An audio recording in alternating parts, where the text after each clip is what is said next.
Welcome back to P3. This should be the last video for the section. Let's dive right in. In this section, we're going to talk about scientific notation. It's usually done in the same section as integer exponents because it's a direct application.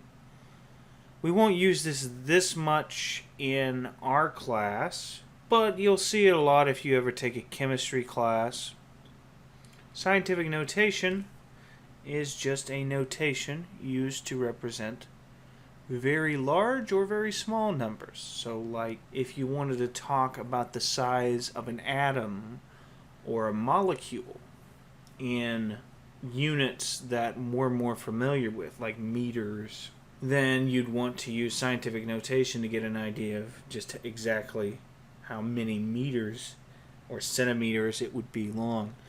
Now, realistically, for a lot of things, you would use really tiny units, like nanometers. But sometimes you want to talk about everything in the same unit, and you'll have very small amounts and very large amounts. Probably the most commonly seen number that has scientific notation in it is Avogadro's number. If you've ever seen that, 6.022 times 10 to the 23rd, I believe. But let's get through the theory in this section. So scientific notation is used to abbreviate very long numbers, whether they are very large or very small. So here's an example. I abbreviated 123 million, because that's 6 zeros, as 1.23 times 10 to the 8th. And that is equal, if you multiply that out on the calculator, literally take 1.23 times 10 to the 8th, you will get that. And this number, 0.00000, let's see, that is 489 zeros, is 7.61 times 10 to the negative 10th. And again, if you multiplied that out on your calculator, you would get this number. Although, probably this one on your calculator, it would just give you 7.61 e negative 10, like this. 7.61, and it would just say e negative 10. That's actually your calculator giving you scientific notation. In the calculator, e negative 10 means times 10 to the negative 10. It's just an abbreviated notation. How it works? Well, you can see here, they're just taking the decimal point from wherever it is and putting it right here or here. It's to the right of the first non-zero number from left to right. The book actually says the first number always has to be between 0 and 10. And that's a good way of expressing it. But I always say it's just to the right of the first non-zero digit, reading left to right. Well, once you know it has to go there, you just count how many places you have to move it. Decimal point was here. So it moved 1, 2, 3, sorry about that, 4, 5, 6, 7, 8. It moved 8 places to end up right there. Well, that's why it is 1.23 times 10 to the 8th. If you move the decimal place to the left, you get positive exponents on the 10. And if you move it the other way, 4, 8, 10, you get negative exponents on the 10. That's really all there is to it as far as converting to the notation. There's a little bit more complexity when you're actually dealing with doing operations with it, addition and subtraction, multiplication and division. We'll probably only see multiplication and division in our course. Addition and subtraction isn't that much harder. You can just look it up yourself if you want. For exercises, I'm literally just going to read some problems out of the book and we'll do them there. This is on page 23 of your book. So I'm going to do a problem from 43 and 44, we're supposed to write the number indicated in scientific notation. Easy enough. So this first number, how many places do I need to move the decimal point? 3, 6, 9, 12, just 12. So my final number is going to be 5.9 times 10 to the 12th. Sometimes the problem will also tell you it wants you to round the number. If this had told me, say, to round to the ones position, I would end up with 6 times 10 to the 12th. But it didn't say anything about rounding, so just watch for that in the homework. Part B of the same problem, very small number, diameter of electron, very small number of centimeters. I always find the small numbers harder because you don't have the commas as an easy guide. We'll see if we can count. That's 4, another 4 is right here, 8, another 4 is right here, 12, then 13. So this would be 4, you can do 4.0 if you want, but times 10 to the 13th.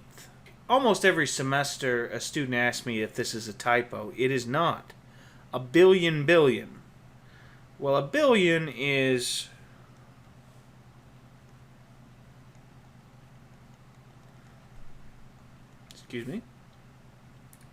a billion is 1,000,000,000,000, or more easily 10 to the 9th. So if you have a billion billions, a billion billion would be 10 to the 9th times 10 to the 9th. So that would be 10 to the 18th. And if you have 33 times 10 to the 18th, that's almost in scientific notation, but the decimal point isn't in the right place. The decimal point is right here, and it needs to be in between the 3 and the 3. So if you move it one more place, and you end up with 3.3, now it is times 10 to the 19th. And we're good. Let's go down to a word problem. This is exercise 55. It says the average ocean depth is 3.7 times 10 to the 3rd meters. The area of the oceans is 3.6 times 10 to the 14th. That stands for square meters if you're not familiar with it. What is the total volume of the ocean in liters? 1 cubic meter contains 1,000 liters. Well, first off, let's find cubic meters. If you're familiar with really any shape, it doesn't matter what the top looks like. If you're trying to find the volume, if you know the area of the top, you could even take a weird shape like this.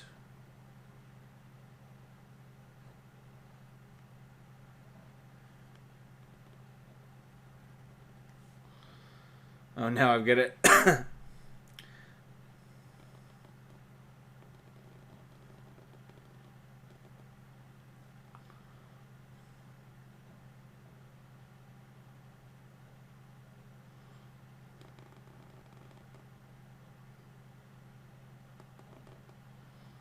Honestly, that's pretty good for me. Even if you got a weird shape like this, as long as you know the area and the depth, the area of this weird shape times the depth of the shape is just going to be the volume. All you need to do is take the area times the volume. In fact, if you're familiar with the volume of a box, that is length times width times depth. That's the area of a side of the box times the depth. Yeah, it's true in general. If you want to find the volume of a shaped object, you just find the area of a cross section and multiply by the depth. Now, if it doesn't have a constant depth, then that's a problem, and you've got to work that out. But all of these have a constant depth. So all we've got to do is multiply these two numbers, the 3.7 times 10 to the third and the 3.6 times 10 to the 14th. So we do that. 3.7 times 10 to the third times 3.6 times 10 to the 14th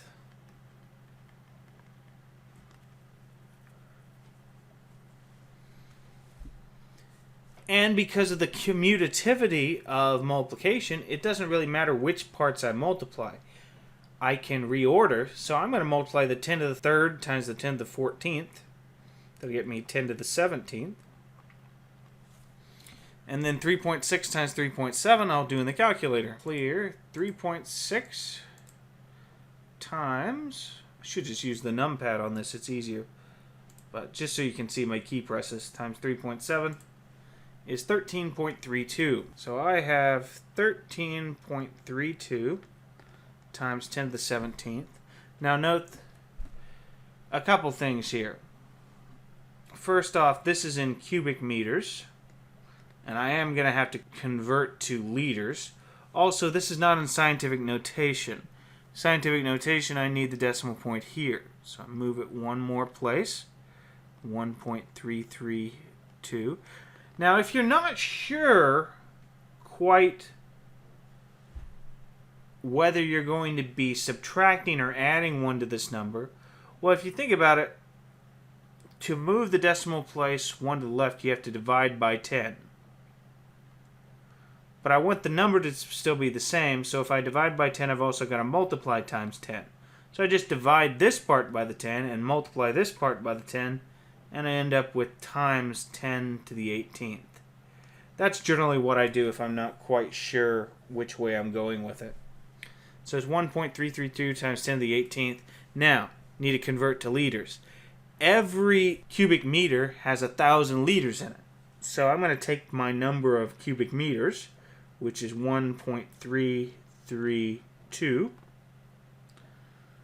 times 10 to the 18th. And I'm going to multiply that times 1,000.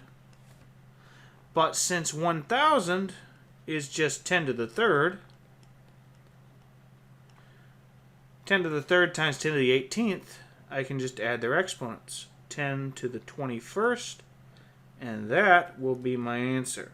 1.332 times 10 to the 21st. Don't know why I'm having such trouble drawing that. Try again.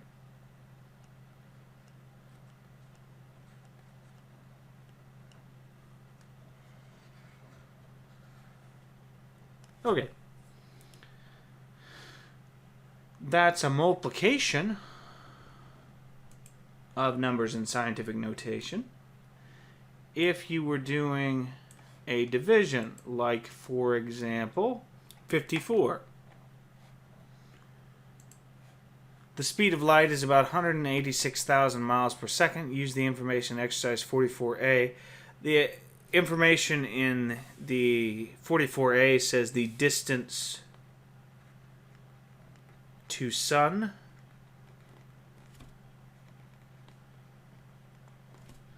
is 93 million miles.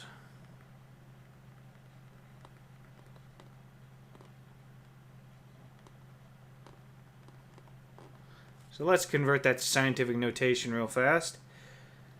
93 million, that's 6 zeros, so 6 decimal places, then one more, would be 9.3 times 10 to the 7th. 186,000 miles per second would be 1.86 times 10 to the 5 to the 5th. How long does it take for a light ray from the sun to reach the earth?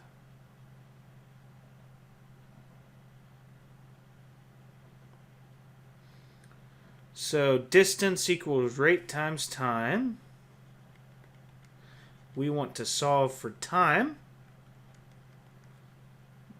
Time equals distance divided by rate. Our distance is 9.3 times 10 to the 7th. Our rate is 1.86 times 10 to the 5th. 9.3 divided by 1.86. Probably going to have to round this one. 9.3 divided by 1.86. Oh, that goes in evenly. That's 5 times 10 to the 7 minus 5 is 2. That's such a small number relatively. There's no reason to express it in scientific notation, because that's just 5 times 100, or 500 seconds. I believe I put on a very similar problem in the homework. Pay attention to what they asked for in that, because I believe they asked for minutes, not seconds. If you want to convert this to minutes, you'd have to divide by 60. I think that'll be the last exercise for the section. I hope you enjoyed the lecture. Join me next time for a discussion of P4 when we start bringing other types of numbers than just integers into the exponents. We'll look at roots. We'll look at rational numbers in the exponents. See you then.